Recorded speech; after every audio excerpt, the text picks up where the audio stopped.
asalaamu calaykum waa yuusuf shire isku soo noqod wanaagsan sanad wacan oo wanaagsan sanad khayr qaba allaha nooga dhigo mid ay riyooyinkeenna iyo hamiyada aan leenahay intooda wanaagsan inoo hirgalaan allaha ka dhigo muuqaalkan maanta ma idinla wadaagi doono scholarship laakiin maadaama sanad cusub uu bilaabanayo waxaan muuqaalkan ku falanqayn doonaa sida isugu diyaarin lahayd sanadka cusub fursadaha ka dhex soo bixi doona aadna jaaniskaaga ama fursadaada sare ugu qaadi lahayd waxaan idinla wadaagi doonaa 5 talo oo qof kasta oo doonayo inuu scholarship internship professional growth waxyaabahaas dhan uu ku talaabsamo ama fursado noocaas uu helo ay tahay in uu waraayo ama ay tahay in uu runta xisaabta ku darsado suu ugu guuleyso ama uga guul gaaro hamiyadaasi waa tahay fadlan inta aan muuqaalka u guda galin hubi inaad channelka share like iyo subscribe tiraahdid lana sii wadaagtid asxaabtaada waa tahay stepka koowaad waxa weeye identify your goals and opportunities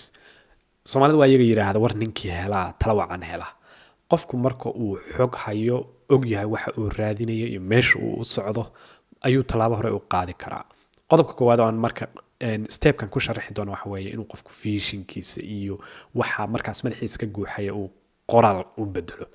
taasoo ay ka dhigan tahay marka laga hadlayo scholarshipyada iyo fursadaha aan maalin kasta channelkan kusoo gudbiyo inaad ogtahay waxaad doonayso inaad baratid inaad ogtahay waxaad doonayso inaad internship ka samaysid inaad ogtahay shaqada aad doonayso inaad bilowdid inaad ogtahay wadanka aad rabtid inaad waxbarasho ka heshid jaamacadda aad doonayso inaad waxbarasho ka heshid ma tahay mid aad geli kartid ma tahay mid laga aqoonsan yahay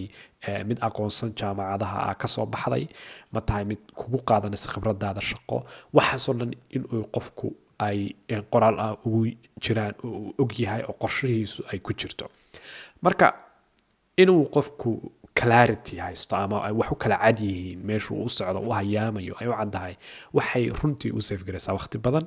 oo juhdiga iyo dadaalka kaa baxaya ayaa ku sahlanaanaya haddii kale waa ku rafaadaysaa ay maanta dhan dee halbacaad kulis camal baa noqonaysaa marka talaabadan koowaad ee aad ku identify garaynaysa ama aad ku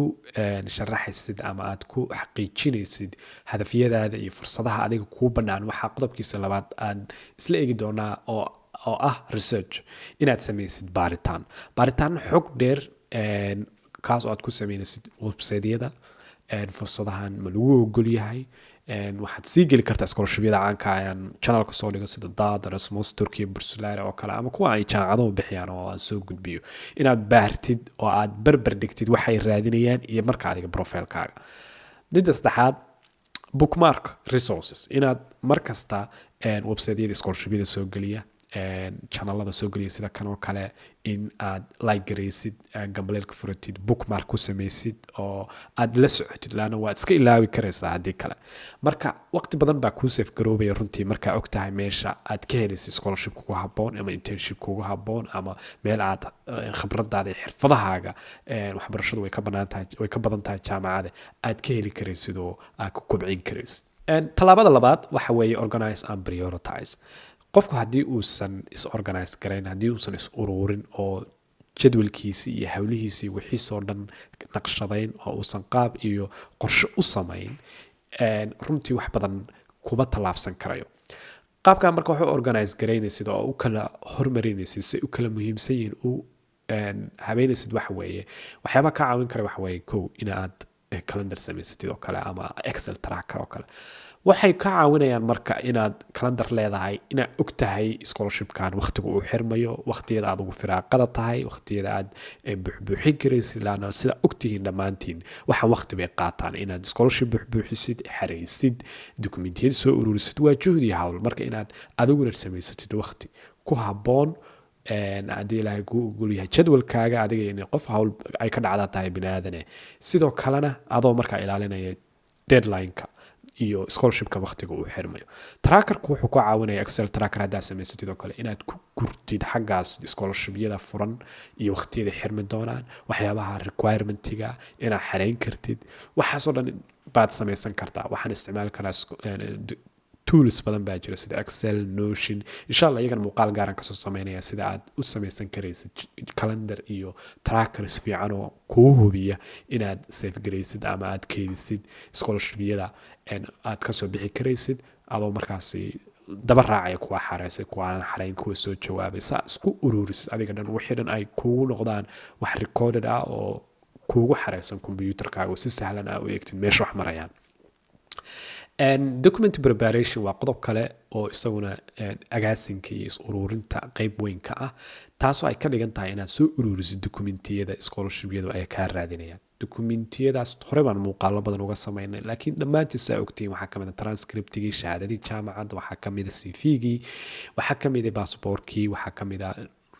shahaadooyin luqadda marar badan oo scholarshipyada ay ku weydiinayaan. marka inaad soo urursatid dokumentiyadaas oo dhan oo aad soo keydis laana adigoo aan shahaadadii transcript haysan dee ma xareyn karaysid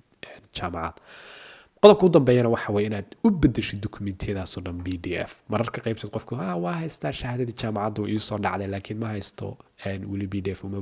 bedelin oo kale. marka inaad dokumentiyada lagaaga baahan yahay oo dhan aad PDF u bedeshid, aad desktop folder inta ka samaysatid xagga ku gurtid, waxaa si simple ah sahlan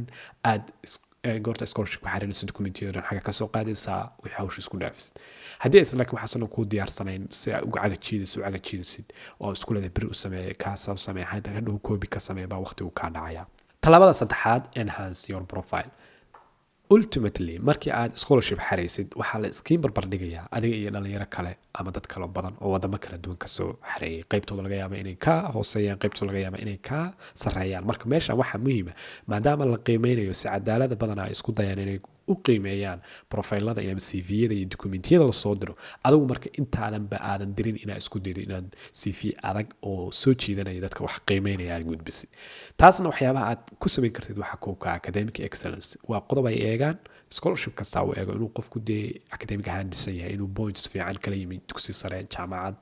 heerkeedii koowaad, heerkii labaad, hadba waxaa xareynaysid in dee la eegi karo pointskaaga oo aad si fiican usoo baastay. laakiin haddii pointskaaga aad u hooseeyaan waxaa laga yaabaa in dhibco hoose dad kale oo kaa points fiicnaa, dhibca fiicnaa ay kaa hormaraan. marka intaad ku jirtid dugsi sare ama jaamacadda isku dayna points fiican ka keensatid si hadhow aad wax adag oo aad la shirtay kartid aad u heshid. qodobka labaad waxa weeye leadership and community engagement. isaguna qodobkan waa waxyaabaha ay tixgeliyaan inuu qofku intii uu dugsiga sare ku jiray ama jaamacadda heerka koowaad ku jiray undergraduate uu ahaa qof active oo volunteer sameeyey bulshada iyo hawlaheeda iyo waxyaabaha laga qabto iyo hay'adaha yaryar iyo ururada xaafadda iyo ururada iskuulka waxaas uu kasoo qaatay. marka isku day in aad waxyaabaha samaysid volunteerka aad ugu dadaal oo active ka noqo communityga, weliba waxyaabaha kuliyadaada la xiriira isku day inaad xoogga saartid. qodobka kale hoos imanaya talaabada saddexaad waxa weeye work experience. way weydiiyaan dadka inuu qofku soo shaqeeyo. marka haddii aad fursada heli karayso weliba dadka jaamacadda heerka koowaad ku jiro oo kale isku day part time ba ha ahaatee inaa wuxuun ka shaqaysid, si free ku shaqee, internship samee, shaqo caadiyo samee, part time mid full time wixii ay heli karaysid ba samee oo hadhow waxaa oran kartaa war anigu academic kaliya ma uu adkeeyo qof khibrad shaqalana waa ahay. language skills. qodobkan waa qodob caqabad weyn ku ah dhalinyaro badan maadaama aynu English ku hadlin, maadaama aynu Carabi ku hadlin, maadaama aynu ku hadlin luqadaha kale laga yaabo in scholarship ay ku weydiinayaan. marka badanaa luqadda ugu weyn ee scholarship kasta uu ku weydiinayo waa English. marka isku day in aad skill-kaaga ama xirfadaada Englishka kobcisid, inaad og tahay meesha levelka aad joogtid, kadibna aad eegtid dhinacyada aad ku liidatid, aad iska soo dhistid dhinacyada aad ku liidatid. insha Allah muuqaalo badan baan kasoo sameyn doonaa luqadda iyo imtixaamadan IELTS iyo TOEFL hore qayb uga sameeyay. sanadka cusub waxaan isku dayaa inaan xoog saaro dhalinyaro badan caqabad ay ku taal luqadan aan talooyinka siiyo sida ay isaga soo dhisi lahaayeen. marka isku day inaad qodobka luqadan aad iyo aad ugu warhaysid. waa ogtiin dhammaantiin si muhiim u yahay. marka isagana inaad ku bilowdid qiimeyn meesha aad joogtid, waxa kaa dhiman iyo sida aad usoo xoojin lahayd. talaabada afraad waxa develop application skills. runtii dadka dhowr jeer la soo jeeda baa tan oo kale arki karaya oo waxa weeye scholarshipka xareyntiisa laftirkiisa xirfada. waxaanaad samaynaysaa in aad barnaamijyada ku guda jirtid in aad xirfadaas u warhaysid, inaad dadka kale ka baratid, in aad adiguna isku daydid inaad markasta ka baratid khaladaadkaaga wixii hore khaladay. marka developkan waa progress, waa journey, waa wax hore socda markasta oo scholarshipka ka dambeeya waa kasii awood badnaanaysa. marka u warhay tan oo isku day inaad xirfad xareynta aad baratid, muuqaalo badan daawatid, baaritaano badan samaysid. haddii kale adoo scholarshipka applicationkii wada oo kala barmarinaya laga yaaba inay meel kugu istaagto aad kan jabtid. qaabka u horumarin karaysidna waxaa ka mid ah inaad essayo, letter of motivation, letter of purpose, personal statement, warqadaha noocaas oo kala badan oo scholarshipyada kale lagu weydiiyo inaad si fiican u qortid, in aad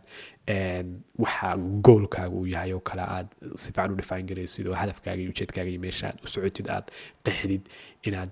waxa weeye saameynta ay ku yeelanayaan bulshada mustaqbalka saameynta hore usoo yeelatay iyo sababta scholarshipyada u xiriiraysa waxyaabahaasoo dhan inay clear yihiin oo qof kasta uu arki karo aan lagu wareerin qofkan muxuu raadinayaa iyo waxga u socdaa tailor applications qodobka labaad ee hoos imanaya talaabada afraad waxa weeye harqaanlaha ma aragtay suu wax u tulo qofka cabirkiisu eegaa kadibna wax ku haboon oo qofka la eeg oo ku soo baxaya buu u sameeyaa adiguna waxaad noqonaysaa somehow qof harqaanlaha camal ama dawaarila ah kaas oo scholarship kasta u tolaya file iyo application ku haboon haddii aad scholarship turkey bursulari aad xariisid adigoo ka sheekeynaya waxyaabo kaloo Javelin laga tixgeliyo wax laga yaabo inay is qaadaan marka scholarshipka eeg target bay leeyihiin area bay leeyihiin ay markaas iyagu xooga saaraan ama ay doonayaan inay dad waxyaabahaas raadinaya ay caawiyaan themes baa jira oo scholarship kasta uu xooga saaro waxyaabahaas aad raadinaysaa kadibna CV-gaaga iyo khibradaada iyo haddii ilahay ku galo warqadahaaga essays-ka waxaas dhan waxaad u bedelaysaa oo u ekaysiinaysaa scholarshipka waxa uu raadinayo iyadana waa xirfad kale waxaan rajeynayaa insha allah isku day badan kadib inaad si fiican u barataan mid u dambaysan waa seek feedback oo goorta warqadaha qortid dokumentiyada qortid oo waxaaga u ekaysiisid waxa ay raadinayaan isku day inaad fikir labaad raadsatid oo waxa weydiin kartaa goortaad warqadaha qortid dadka asxaabtaada iyo luqada kugu dhaama dadka professionalska macallimiintaada iyo dadka kale markaas waqti ku heli karaya si aad u heshid constructive criticism inay dhaliilaha ku yiraahdo aniga qodobkaas wuu liitaa bountigaas ma adka iga adkay xagga wax ka bedel ereygaas si fiican u qor marka isku day inaad essays-kaaga letter of purpose-kaaga haddii aad qortidba inta aadan submit garayn marka hore aad isku daydid inaad u tustid qof iyo labo kuwaasoo isha kuu marin karaya talaabada u dambaysa ee shanaad network and stay persistence taas waxay ka dhigan tahay in aadan keligaa dagaalamin adduunka qof keligii nool ma jiro waa la isa saameeyaa waa la isdhiirigeliyaa keligaa ha duuline hel dad like minded ah oo asxaab sidaada kale u fikiraya doonaya inay scholarshipyo internshipyo professionally career ahaan inay kobcaan doonaya fikiro iska kala qaata oo isweydaarsada oo waxaad samaysaa isdhiirigeliya goorta qof yara ka dhaco laba isbuuc waaye soo qabta ku dhiirigeliya inuu meeshii wado ka sheekay progresskay tallaabooyinka hore u qaada dadka kale warkooda dhagaysto iyo meesha wax u marayaan oo ka qaado energy sidoo kale resourceska isla wadaaga oo mararka qaybtood motivation letter dadka hore qoreen oo kale uu tan hayaa sambalkaan hayaa adiguna bal tan eeg tan aynu wax yara ka beddelno waxaad isku daydaa marka inaad community samaysid group baan sameeyey telegramka ah Somalisco groupka kusoo biiri kartaa waxaan rajeynayaa inaad communityka kasii hooseeya samaysataan oo qof kasta magaaladu jooga dhowr qof oo asxaab oo isku jaamacad ama iskuul ahaayeen aad isku luga xirataan kadibna aad isku daydaan inaad wada guurtaan oo wada tallaabsataan isla wadaagtaan waxyaabahaas learn from alumni dadka horey ugu guuleystay scholarshipyada wax ka faa'iideysta anigoo kale youtube-kayga muuqaaladan soo dhigay Javelin oo kale waa scholarship aan ku guuleystay xog badan baan kasoo sii daayay waxaasoo kale akhri scholarshipyada kale hadday jiraan dhalinyaro aad taqaanid oo kale qof ku guuleystay scholarship kuuri oo kale aad garanaysid la xiriir xogtaada la wadaagday maxaa samaysay maxaa kuu hagaaga maxay ula talin lahayd kabar ummadaha kale afka qalaad Soomaali kale isku koobin English ba arkaysaa website-ya arkaysaa YouTube-ya arkaysaa dhammaantood ka sheekeynay khibradooda iyo si fursad ugu guuleystay dadkaasna wax ka baro kan xiga never give up waxa hubaal ah somehow maalin ama hadda ha dhacda marka la dhacda in diidma lagu siinayo waa wax very common anigu intaan Turkiga joogo scholarship Turkiga marka xariikan scholarship Turkey bursulari macaa waa la diiday scholarship kale brayfadan hela markaan intaan UK helin scholarship kale Italy waxa la diiday UK mid kale oo kala marka waa qayb kamid ah safarku kamid yahay waana waxyaabo dhananka u yeelay yeeso kuniyad jabin marka scholarshipyada lagu diidayo oo haddii kan lagu diido waxa laga mid ka fiican in lagu wado aniga midkii UK la diiday mid iska yar wuxuu ahaa yar kii Italy la diiday mid yar buu ahaa laakiin goortii aanan isdiibin ee aan sii waday sii xareeyay waxaan helay scholarshipkii ugu weynaa ugu quruxda badnaa ugu qaalisanaa ee UK bixinaysay marka si sahlan hawniyad jabinada dhowr email oo rejecti ku soo dhacaan tan xigtana waxa weeye backup plans dee qadar baa jirta calaf baa jira nasiib baa jiro dhammaanteen wada heli mayno dad baa helay dad baa waaya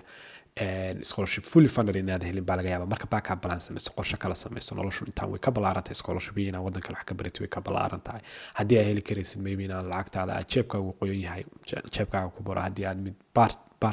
partial ah oo half oo kala heli karaysid buuxi kaas haddii aad online wax ka baran karaysid online wax ka baro haddii aad waxyaabo kale oo alternative haysatid oo ganacsi iyo waxyaabo kale iyo isagana samee laakiin ogow waxaan waa wax nasiib iyo dadaal iyo waxaas oo dhan isku jira intii awooddaada haddaad siisa ilaahayna tala saasatid waxna hubaa wuxuuna inay dhaqaaqayaan marka guntii iyo gabagabadii waxaanu niri 5 tallaabo haddii aad qaadid oo aad hirgelisid oo aad ficil ku dartid runtii wuxuunbaa ku hagaagaya haddii ilaahay idmo ilaahayna tala saarso dabcan identify your goals and opportunities waxaad raadinaysid iyo fursadaha kuu bannaanin inaad ogaatid marka hore soo xaqiijisid inaad organize garaysid oo mudnaanta ay kala leeyihiin aad say u kala mudan yihiin oo kala hormarisid oo qorshaysid oo kala sarraysiisid enhance your profile inaad profilekaaga iyo cv-gaaga ka shaqaysid oo sare u qaadid oo mid la eegi karo tartanka geli karaya ka dhigtid qodobka tallaabada afraadna waxa application skills sida wax loo xareeyo iyo xirfadeeda laftirkeeda inaad baratid adoo isticmaalay wixii online resources ku jira midda u dambayso shanaadna waxa weeye network and stay persistent inaad samaysid bulsho kale ama ku biirtid asxaab kale sidaadoo kale waxaan raadinayso aadna isdhiibinay aad wadid markii lagu diidaba kuwa kale xaraysid laan bil kasta 10 iskoosho meelahaas soo dhigna kuntii gabagabadii waxaan rajaynayaa inay 5 tallaabo ay anfaceen waxaan isku dayi doonaa insha Allah inaan bilaha soo socdo muuqaalo badan oo sidaan oo kale aan scholarship ahayn laakiin idinka tala siinaya sida waxa u marin lahayd wadooyinkan luqluqyada badan baan soo sameyn doonaa haddii ilaahay idmo marka sidaas bay inoo ahaanaysaa waxaad sameynaysaan idinkuna insha Allah waa ku mahadsantihiin daawashada fadlan hubiya inaad like share iyo subscribe tiraadaan muuqaalkan lana sii wadaagtaan walaalaha isleedihiin waa ay ka faa'iidaysan karayaan ilaa kulanka kan xiga waa yuushiro oo idin leh isma dhaafin assalaamu calaykum